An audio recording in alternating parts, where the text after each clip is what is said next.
ఆమె వారి ప్రవర్తన బట్టి ఆమె మార్చబడుతూ వచ్చింది. ఇక్కడ మనం చూసినట్లయితే హెబ్రీలకు రాసిన పత్రిక 11వ అధ్యాయం 31వ వచనములో, విశ్వాసమును బట్టి రాహాబు వేశ్య వేగుల వారిని సమాధానముగా చేర్చుకున్నందున అవిధేయులతో పాటు నశింపకపోయెను.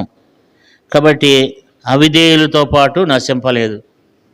ఈమె దేవుని యందు విశ్వాసం ఇచ్చిందంట.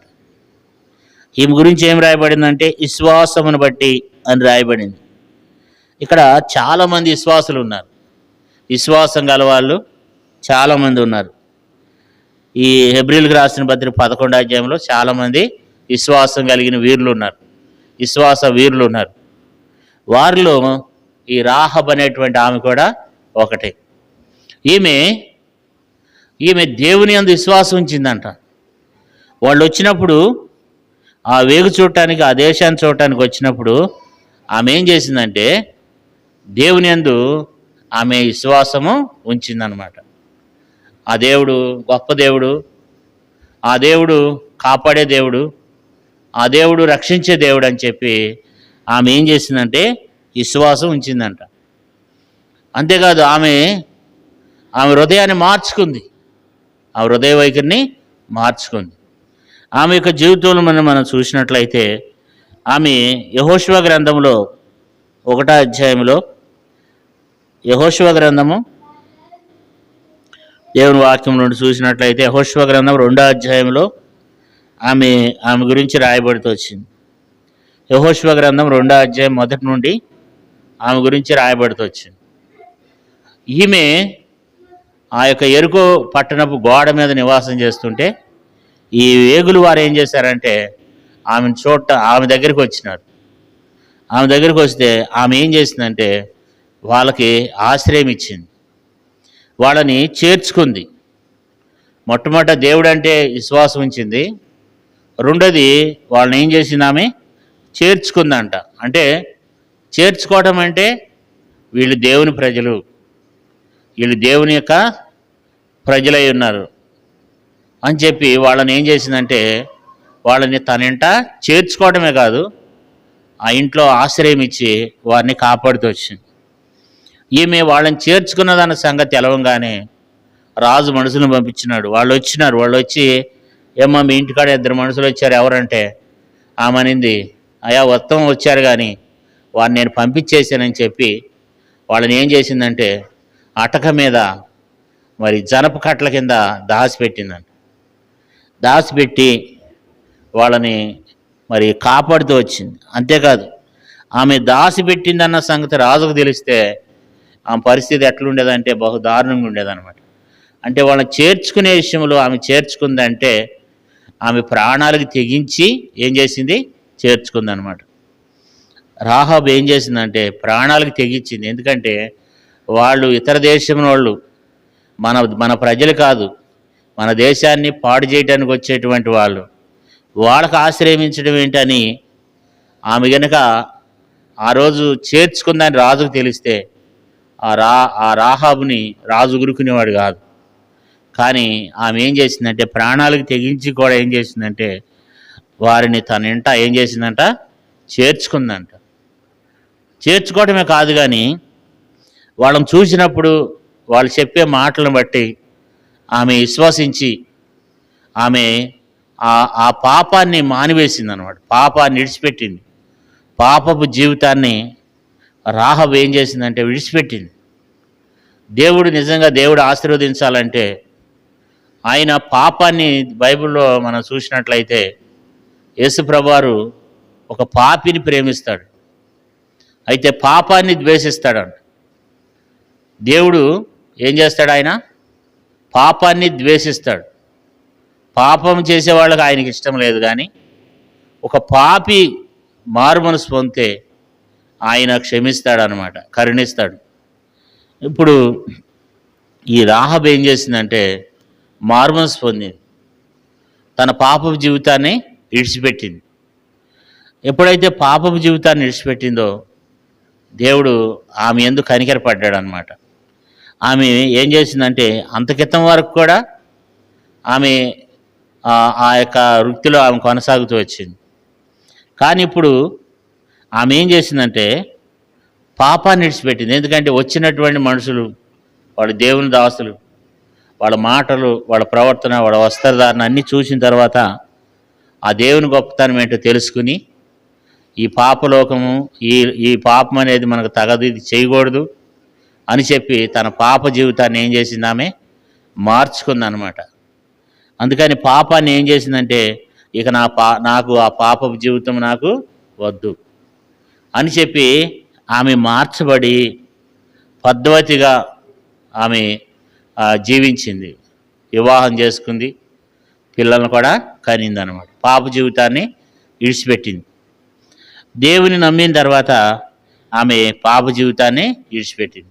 ఇప్పుడు మొట్టమొదట విశ్వాసం ఉంచింది, రెండోది దేవుని ప్రజలను చేర్చుకుంది, మూడోదిగా తన పాప జీవితాన్ని విడిచిపెట్టింది, మారుమనసు పొందింది. తర్వాత ఏం చేసిందంటే తన ఇంటివారి, అంటే ఆమె రక్షణ పొంది తన ఇంటివారి రక్షణ కొరకు కూడా ఆమె ఏం చేసింది, వేడుకుంటుంది అనమాట. అయ్యా మీరు వస్తారు, మీరు వచ్చినప్పుడు ఎరుకో పట్టణాన్ని మీరు స్వాధీనపరుచుకున్నప్పుడు, ఎరుకో పట్టణాన్ని మీరు స్వాధీనపరుచుకున్నప్పుడు, మరి ఆ పట్టణాన్ని నాశనం చేసేటప్పుడు మీరు మమ్ములను జ్ఞాపకం చేసుకోండి, మా కుటుంబాన్ని జ్ఞాపకం చేసుకో అని చెప్పి ఆమె ఏం చేస్తుంది, ఆ వచ్చేటువంటి ఉగ్రత కొరకు ఆమె ఏం చేసింది, ఆమె ఇంటి వారందరూ కూడా ఏం కావాలనుకుంది, ఆమె రక్షణ పొందాలనుకుందంట. అందుకని ఆమె ఏమంటుందంటే మీరు ఖచ్చితంగా ఒక రోజున వస్తారు, మీరు వచ్చినప్పుడు ఈ దేశాన్ని స్వాధీనపరుచుకుంటారు, అప్పుడు ఏం చేస్తారంటే నా ఇంటి వారిని కాపాడండి. ఎవరెవరిని కాపాడమంటుంది ఆమె, చూడండి చదువుకుందాం 13వ వచనం. ఆ ప్రార్థన ఏంటి, నా తండ్రియు, నా తల్లియు, నా అన్నదమ్ములు, నా అక్క చెల్లెళ్ళు, వారి కలిగిన వారందరూ సావకుండా బ్రతకనిచ్చి రక్షించినట్లుగా దయచేసి యెహోవా తోడని ప్రమాణం చేయడను. ఇక్కడ మనం చూస్తే ఆమె వాళ్ళ దగ్గర ఏం వేడుకుంటుందంటే, అయ్యా మీరు ఈ దేశాన్ని వచ్చినప్పుడు, ఈ దేశాన్ని మీరు స్వాధీనం చేసుకునేటప్పుడు ఈ దేశంలో మమ్మల్ని కాపాడండి, మాకు రక్షణ దయచేయండి, నా తండ్రి ఇంటి వారిని, నా తండ్రిని, నా తల్లిని, నా అన్నదమ్ములు, నా అక్క చెల్లెలను, వాళ్ళకి కలిగిన వాళ్ళందరినీ కూడా ఏం చేయమంటుంది, రక్షించమంటుంది, కాపాడమంటుంది అనమాట. మీరు రక్షిస్తారని మాకు ప్రమాణం చేయండి అంటుంది. అంటే ఆమెకు చూడండి, ఆమె రక్షింపబడటమే కాదు కానీ తన ఇంటి వాళ్ళు కూడా ఏం చేయాలంటుంది, ఆమె రక్షణ పొందాలంటుంది అనమాట. కాబట్టి మనం కూడా ఏం చేయాలి, మనం కూడా మన ఇంటి వారి కొరకు దేవుని దగ్గర అడగాలి, ప్రార్థన చేయాలి. మన ఇంటి దగ్గర మన ఇంటి వారి కొరకు ఇప్పుడు ఆమె ఏమడిగింది, ఆమె నా తండ్రి, నా తల్లి, నా అన్నదమ్ములు, నా అక్క చెల్లెలు కూడా ఏం చేయాలి, వాళ్ళు కూడా మారుమనసు పొందాలి, వారు కూడా నిజమైన దేవుడు ఎవరో ఎరగాలి, వాళ్ళు కూడా రక్షింపబడాలి, వారు కూడా కాపాడబడాలి. మనం కూడా ప్రార్థన చేయాలన్నమాట. ఈ గ్రామం కొరకు మనం ప్రార్థన చేయాలి, ఈ గ్రామంలో ఉన్న ప్రజల కొరకు ప్రార్థన చేయాలి, ఈ గ్రామంలో ఉన్నటువంటి ప్రజలందరి కొరకు దేవుడు వాళ్ళందరినీ కాపాడినట్లు, రక్షించుకున్నట్లు ఈ గ్రామం కొరకు మనం కూడా ఏం చేయాలి, ప్రార్థన చేసి ఆ గ్రామాన్ని రక్షించాలన్నమాట. ఇప్పుడు ఆమె కూడా ఏం చేస్తూ వచ్చింది, ఏమంటుంది ఆమె చూడండి 13వ వచనంలో, యెహోషువ గ్రంథం 2వ అధ్యాయము, యెహోషువ గ్రంథం 2:13. నా తండ్రియు, నా తల్లియు, నా అన్నదమ్ములు, నా అక్క చెల్లెళ్ళు, కాబట్టి అందరూ మా వాళ్ళందరినీ కాపాడాలని చెప్పి ఆమె ప్రార్థన, ఆమె విశ్వాసం అన్నమాట. ఆమె కాపాడబట్టమే కాదు కానీ మా ఇంటి వాళ్ళందరూ కూడా ఆమె ఆశ చూడండి, అలాంటి ఆశ ఆమెలో మనం చూస్తున్నాం.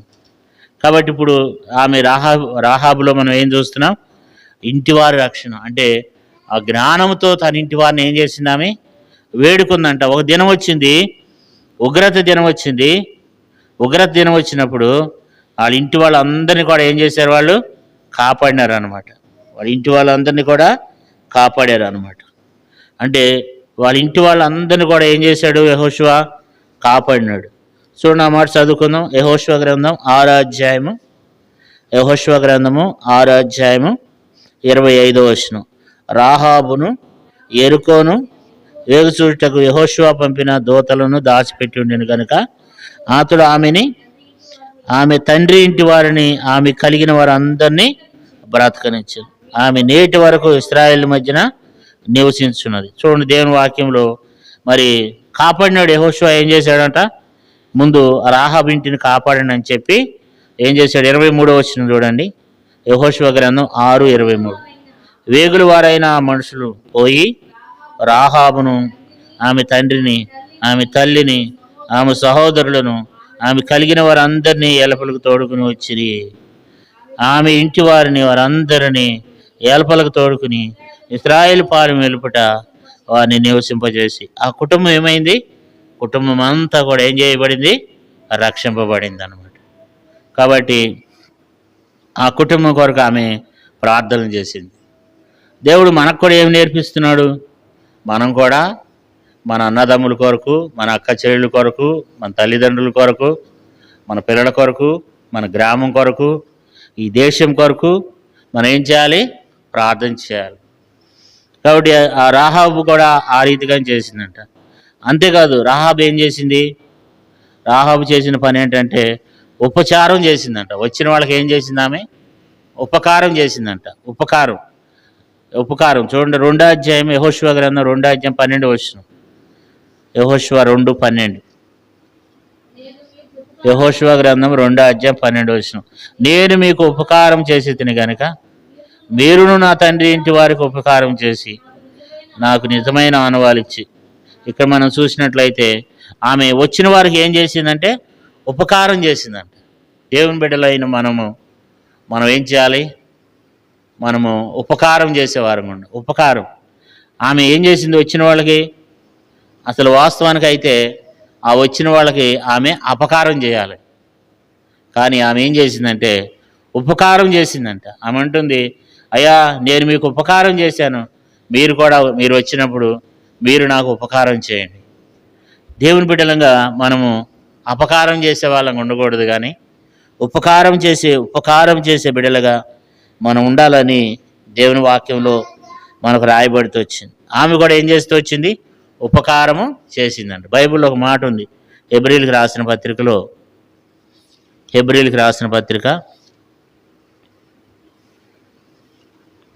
13వ అధ్యాయము, హెబ్రీయులకు రాసిన పత్రిక 13వ అధ్యాయము 16వ వచనం.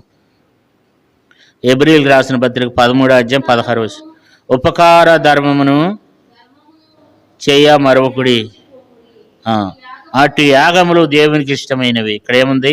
ఉపకారమును ధర్మమును చేయ మర్చిపోకుడి, అటు యాగములు దేవునికి ఇష్టమైనవి.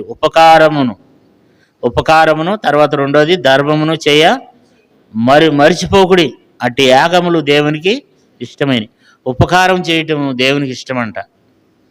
కాబట్టి ఉపకారము ధర్మమును చేయ మర్చిపోవద్దు అంటున్నాడు. అటు యాగములు దేవునికి ఇష్టమైనవంట. కాబట్టి ఉపకారం చేసేవారుగా. ఇప్పుడు రాహాబు అనేటువంటి ఆ స్త్రీ కూడా ఏం చేసిందంట? ఉపకారం చేసిందంట. ఇప్పుడు ఆమెలో మనం చూస్తూ వస్తున్నాము. ఆమెలో మొట్టమొదట ఆమె అందుకనే హెబ్రీయులకు రాసిన పత్రిక 11:31 మనం చూస్తూ వచ్చాం. విశ్వాసమును బట్టి రాహాబు దేవుని ప్రజలైన వారిని ఏం చేసిందంట? సమాధానంతో చేర్చుకుందంట. కాబట్టి ఆమె విశ్వాసం ఉంచింది దేవుడు అంటే. రెండోది, దేవుని ప్రజలైన వారిని, దేవుని సేవకులైన వారిని సమాధానంతో చేర్చుకుంది, సంతోషంతో చేర్చుకుంది అన్నమాట. మూడోది, పాపాన్ని విడిచిపెట్టింది. తన పాపపు జీవితాన్ని ఏం చేసింది? విడిచిపెట్టి దేవుని నమ్ముకుంది. తర్వాత వారి ఇంటి వారందరి కొరకు కూడా విజ్ఞాపన చేసింది, మనవి చేసింది. మా అన్నదమ్ములు, మా అక్క చెల్లెళ్ళు, మా నాన్న, మా అమ్మ అందరూ రక్షింపబడాలి, అందరూ కూడా కాపాడబడాలని వారందరి కొరకు వేడుకుంది. అంతేకాదు, వారికి ఏం చేసిందంట? ఆమె ఉపకారం చేసిందంట. వారికి ఉపకారం చేస్తుందంట. కాబట్టి విశ్వాసం ఉంచింది, రెండోది చేర్చుకుంది, మూడోది పాప జీవితాన్ని విడిచిపెట్టింది. తర్వాత తన ఇంటి వారందరినీ కూడా ఆమె జ్ఞానంతో రక్షించుకుంది. తర్వాత తన ఇంటి వారు వచ్చిన వారికి ఆమె ఏం చేసిందంటే ఉపకారం చేసింది. తర్వాత ఆమె ఏం చేసిందంట? దేవుని యొక్క ఉగ్రతకు భయపడిందంట. ఆమెలో ఉన్నటువంటి ఒక గొప్ప విషయం ఏంటంటే దేవుని యొక్క ఉగ్రత మన మీదకి వస్తుంది, దేవుని యొక్క ఉగ్రత ఉంది. అంటే దేవుని యొక్క రాకడ కొరకు మనం కూడా ఏం చేయాలి? భయపడాలన్నమాట. బైబిల్లో రాయబడింది పంచభూతములంట మహావేంద్రంతో లయమైపోతాయంట. పంచభూతములు అంటే ఏంటి? ఆకాశము, భూమి, గాలి, అగ్ని, నీరు. వీటిని ఏమంటారు? పంచభూతములు అంటారు. బైబిల్లో రాయబడింది దేవుడు రాకడ వస్తుందంట. బైబిల్లో రాయబడింది ఖచ్చితంగా నెరవేర్చబడతాయి అన్నమాట. పంచభూతములు మహావేంద్రంతో ఏమైపోతాయంట? లయమైపోతాయంట. ఆకాశము నుండి అగ్ని గంధకములు కురుస్తాయంట భూమి మీద. బైబిల్లో రాయబడింది ఖచ్చితంగా నెరవేరుతుంది దేవుని బిడ్డలారా. బైబిల్లో రాయబడింది ఒక సున్నైనా ఒక పొల్లైనా తప్పిపోదంట. కాబట్టి దేవుని బిడ్డలంగా మనము ఆ ఉగ్రతకు మనం భయపడాలి. ఆ ఉగ్రతకు మనం భయపడాలి. అమ్మో దేవుడు రాకడ వస్తుందేమో, దేవుడు రాకడ వస్తుంది, ఖచ్చితంగా వస్తుంది దేవుడు రాకడ. దేవుని రాకడ రాబోతుంది. మనం ఏం కావాలా? భయపడాలా. ఆమె ఏమంటుంది తెలుసండి? యెహోషువ గ్రంథం 2వ అధ్యాయము, యెహోషువ గ్రంథం 2వ అధ్యాయం 8వ వచనం. ఆ వేగులు వారు పండుకోక మునుపు ఆమె వారున్న మిద్ది మీదకి ఎక్కి వారితో ఇట్లా నేను, యెహోవా ఈ దేశమును మీకు ఇచ్చున్నాడనియు మీ వలన మాకు భయం పుట్టుచున్నదనియు మీ భయం వలన ఈ దేశ నివాసులందరికీ ధైర్యము చెడిననియు నేను ఎరుగుదును కదా. దేవుని యొక్క దేవుని రాకడ గురించి ఆమెకి ఎంత భయమో చూడండి. అందుకే దేవుడు ఆమెను ఇష్టపడ్డాడనమాట. దేవుని యొక్క రాకడ, దేవుని యొక్క ఉగ్రత ఎంత భయంకరమైనదంటే ఆ ఉగ్రతకి రాహాబు ఏం చేసిందంటే భయపడిందంట. అంతేకాదు, మనం చూడండి, చదువుకుందాం. యెహోషువ గ్రంథం 2వ అధ్యాయం 11వ వచనం. యెహోషువ 2:11. మేము వినినప్పుడు మా గుండెలు కరిగిపోయాను.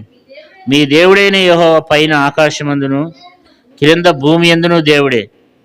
మీ ఎదుట ఎట్టి మనుషునికైనను ధైర్యం ఏమాత్రమును ఉండదు. ఇక్కడ ఏమంటుంది? అయ్యో మీ దేవుడు చాలా ఆకాశమందున్నటువంటి దేవుడు, మీ దేవుడు. ఇక్కడ ఆమంటుంది అనమాట. ఏమంటుందంటే మేము వినినప్పుడు మా గుండెలు కరిగిపోయాను.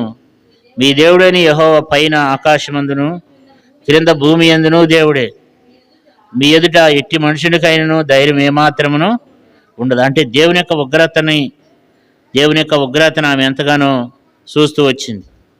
దేవుని యొక్క ఉగ్రతకు భయపడుతూ వచ్చింది అనమాట. మాకు భయం పుడుతుంది. అమ్మో ఆ దేవుడు ఎంత గొప్పవాడు. చూడండి 10వ వచనం చూడండి. యెహోషువ గ్రంథం 2:10. మీరు ఐగుప్తు దేశములో నుండి వచ్చినప్పుడు మీ ఎదుట యెహోవా ఎర్ర సముద్రమును నీరును ఎలాగో ఆరిపోచేసెను.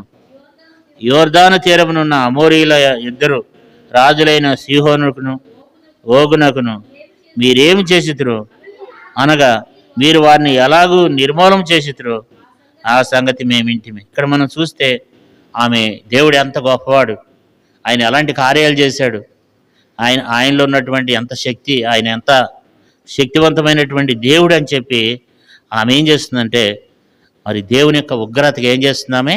భయపడుతుంది అనమాట. దేవుని బిడ్డలంగా మనం కూడా దేవుని యొక్క ఉగ్రతకు భయపడాలి. ఏముందలే, ఎప్పటి నుంచో అంటున్నారు, ఆయన రాబోయానా, మనం చూడబోయానా అని మనం దేవుని రాకడిని మనం ఏం చేస్తుంటాం? నిర్లక్ష్యం చేస్తూ ఉంటాం. వచ్చినప్పుడు చూద్దాములే, దేవుడు క్షమించబోవునా, దేవుడు కాపాడకపోవునా అని ఇవన్నీ మనం చెప్తాం అన్నమాట. దేవుడు ఒక దినాన్ని మనల్ని లెక్క అడుగుతాడు. నేను దేవుని వాక్యము ఫలానా పాస్టర్ గారు మైకులో నుంచి చెప్తుంటే నువ్వు విన్నావు, దేవుని ఉగ్రత ఉందని నీకు తెలుసు, నువ్వు తెలిసి కూడా నువ్వు అశ్రద్ధ చేసావు అని అడుగుతాడు. దేవుడు లెక్క అడుగుతాడు. లేదండి మాకు తెలవదండి, దేవుడు రాకడని మాకు తెలియదండి, పాతాళం ఉందని మాకు తెలియదండి, పరలోక రాజ్యం ఉందని మాకు తెలియదండి అని అన్నాం అనుకోండి, మరి దేవుడంట ఈ మన ఇళ్లలో ఉన్నటువంటి గోడల్లో ఉన్నటువంటి రాళ్ళు కూడా సాక్ష్యం చెప్తాయి అంట. కాబట్టి మరి చుట్టుపక్కల ఉన్నటువంటి రాళ్ళు కూడా వచ్చి ఈమె ఇనింది అని చెప్తుందంట. కాబట్టి ఆమె ఏం చేసిందంటే, రాహాబు ఏం చేసింది? దేవుని యొక్క ఉగ్రతకు ఆమె భయపడిందంట. నిజంగా దేవుడు రాకడ ఎలాంటిదంటే మరి పంచభూతములు మహావేంద్రంతో లయమైపోతాయంట కదా. కాబట్టి ఇప్పుడు రాహాబు కూడా ఏం చేసిందంటే ఆ ఉగ్రతకి ఆమె ఎంతగానో భయపడి ఆమె దేవుని వైపు తిరిగింది. అంతేకాదు, ఇప్పుడు మనం రాహాబులో చూస్తున్నాం. రాహాబు దేవుని యందు ఏం చేసిందంట? హెబ్రీ 11:31 విశ్వాసమును బట్టి రాహాబు ఏం చేసిందంట? సమాధానంతో చేర్చుకుందంట కదా. విశ్వాసం ఉంచింది, తర్వాత దేవుని ప్రజలు సమాధానముగా చేర్చుకుంది, తర్వాత పాపాన్ని విడిచిపెట్టింది, పాప జీవితాన్ని విడిచిపెట్టింది. ఆమె చేసే వృత్తి ఏంటి? వేశ్య. ఆ జీవితాన్ని విడిచిపెట్టేసి వివాహం చేసుకుని ఆమె జీవించిందనమాట. చాలా మంచి ప్రవర్తన, పవిత్రమైన జీవితాన్ని జీవిస్తూ వచ్చింది. తర్వాత ఏం చేసిందంట? తన ఇంటి వారి రక్షణ కొరకు వేడుకుంది కదా. తన ఇంటి వారి రక్షణ కొరకు 2వ అధ్యాయం యెహోషువ గ్రంథం 13వ వచనంలో తన ఇంటి వారి రక్షణ కొరకు చదవమా.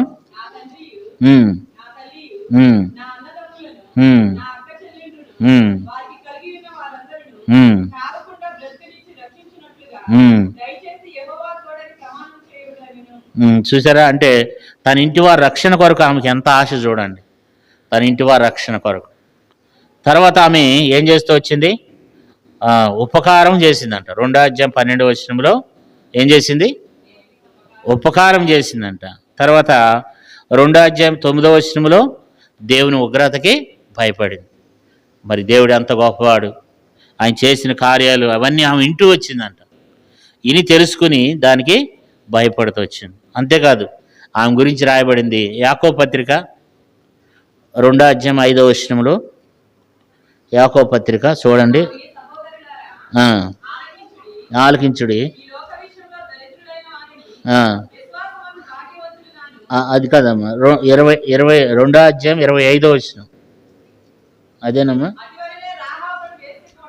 అటువలనే రాహాబు అని వేశ్య కూడా దూతలను చేర్చుకుని వేరొక మార్గమున వారిని వెలుపలికి పంపివేసినప్పుడు క్రియల మూలంగా నీతిమంతురాలని ఎంచబడింది కదా.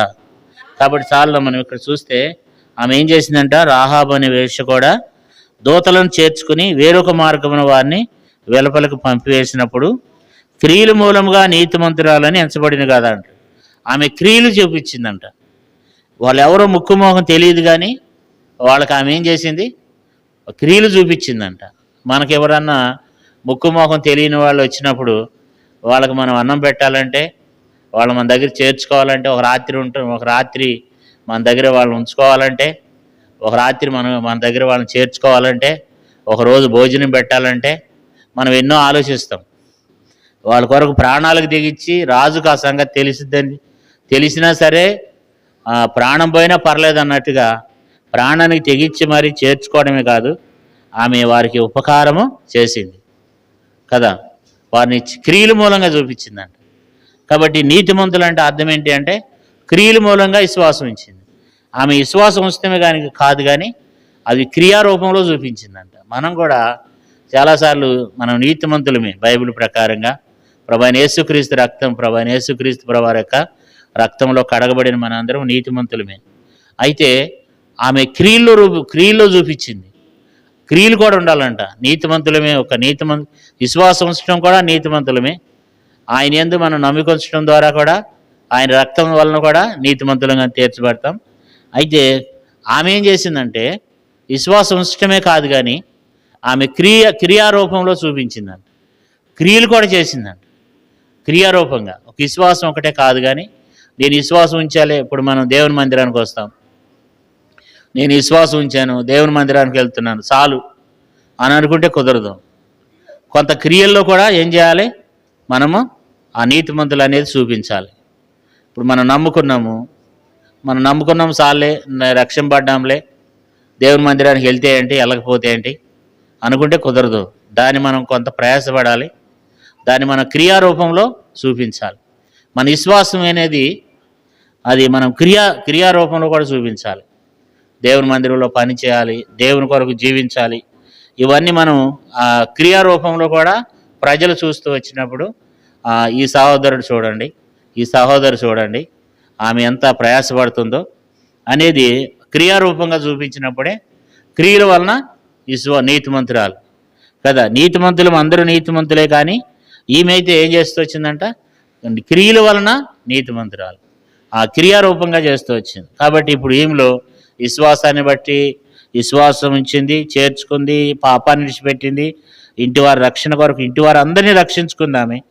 తర్వాత ఉపకారం చేస్తూ వచ్చింది, దేవుని ఉగ్రతకు భయపడుతూ వచ్చింది, తర్వాత నీతిమంతురాలుగా క్రియారూపంగా చేసి చూపించింది. అట్లాంటి విశ్వాసాన్ని మనం కూడా కలిగి ఉండాలి దేవుని. అంతేకాదు ఈమెకి మరి విశ్వాసమే కాదు, ఈమె ఏం చేస్తూ వచ్చింది, వివాహం చేసుకుని ఏం చేసిందంట, ఆమె సంతానం కూడా కనిందనమాట. పిల్లలను కూడా ఆమె మరి కంటూ వచ్చింది. ఎందుకంటే రూతు గ్రంథంలో ఏముంది, అక్కడ రూతు గ్రంథం చూడండి, ఒక మాట చదువుకుందాం. అక్కడ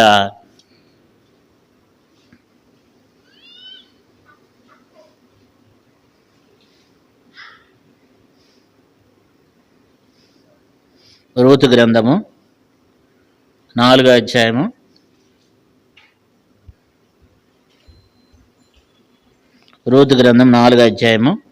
21వ వచనం. బోయేజు ఓబేదుని కనును, ఓబేదు యెషీని కనును, యెషీ దావీదుని కనును. అంటే ఇక్కడ రాహాబు కూడా ఇక్కడ కనపడుతున్నాడు. మత్తయి సువార్త 1వ అధ్యాయం 5వ వచనంలో చూస్తే, మత్తయి సువార్త 1:5, నయాసోను సల్మాను కనును, సల్మాను రాహాబునందు బోయేజును కనును. సల్మాన్ ఏం చేశాడంట, రాహాబుని వివాహం చేసుకుంటే రాహాబు ఏం చేసిందంట, బోయేజును కనిందంట కదా. బోయేజు నెంబర్ 1 వ్యక్తి కదా. బోయేజు ధనవంతుడే కానీ దేవుని యందు భయభక్తులు కలిగిన వాడు కదా. బోయేజు గురించి మనకు బాగా తెలుసు. బోయేజుని ఎంత భక్తిపరంగా పెంచిందంటే అంత అద్భుతంగా బోయేజుని పెంచింది ఆమె. ఆమె జీవితం మార్చబడిన తర్వాత వివాహం చేసుకుని బోయేజుని పెంచింది. మీరు రూతు గ్రంథం చదవండి, అద్భుతంగా బోయేజుని ఎట్లా పెంచిందంటే ఆమె. అసలు బోయేజు చాలా నీతిమంతుడు, చాలా మంచి వ్యక్తి. బోయేజు చాలా కటాక్షం గలవాడు, బోయేజు దయగలిగిన వాడు అన్నమాట. అంత మంచి వ్యక్తిని, అంత భయభక్తులు కలిగిన వాడు, యెహోవా యందు భయభక్తులు కలిగినటువంటి వ్యక్తి, మరి మంచివారికి చెడ్డవారికి కూడా మేలు చేసేటువంటి వ్యక్తి. అంత అద్భుతమైనటువంటి విధానంలో తన కుమారుని పెంచిందంట, బోయేజుని పెంచింది.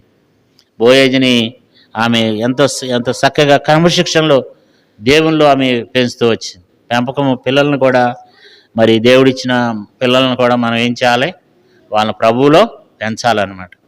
ఆ కుమారుని ఎంత చక్కగా ఆమె బోయేజుని పెంచుతూ వచ్చిందో మనందరికీ తెలుసు. అట్లాంటి రాహాబు యొక్క జీవితాన్ని దేవుడు ఈ రాత్రికాల సమయంలో దేవుడు మనకు జ్ఞాపకం చేస్తున్నాడు. ఆమెలో ఉన్నటువంటి గొప్ప విశ్వాసం నీవునే మనం కలిగి ఉండాలి. ఆమెలో ఉన్నటువంటి గొప్ప విశ్వాసం, దేవుడు అంటే విశ్వాసం మనం కలిగి ఉండాలి. బైబిల్లో రాయబడింది, విశ్వాసం లేకుండా దేవునికి ఇష్టమైనట అసాధ్యమంట కదా. దేవుని బిడ్డలంగా మనం విశ్వాసం కలిగి ఆ మంచి ప్రవర్తన కలిగిన వారంగా, రాహాబు వంటి వారంగా మనం కూడా జీవించాలి. ఈ సంఘ ప్రార్థనలో దేవుడు మనకు ఏం చెప్తున్నాడంటే, రాహాబు ఎంత మంచి జీవితాన్ని కలిగి జీవిస్తూ వచ్చిందో అట్లాంటి వారంగా మనం కూడా మరి విశ్వాసంతో మరి దేవుని ప్రజలను సంతోషం సమాధానంతో చేర్చుకుంటూ వచ్చిందంట. మరి పాప జీవితాన్ని విడిచిపెట్టి వచ్చిందంట, ఉపకారం చేస్తూ వచ్చిందంట, కుటుంబం కొరకు ప్రయాసపడి ప్రార్థన చేస్తూ వచ్చిందంట కదా. తర్వాత కుటుంబాన్ని అంతటిని రక్షించుకుంది కదా. కుటుంబాన్ని అనేకమైన చేస్తూ వచ్చింది ఆమె. క్రియల రూపంగా ఆమె నీతిమంతురాలని ఇవన్నీ మనం దేవుని వాక్యంలో మనం చూస్తూ వచ్చినాము. మనం కూడా అలాంటి గొప్ప విశ్వాసాన్ని మనం కలిగి ఉండాలని దేవుడు రాత్రి తెలియచేస్తున్నాడు.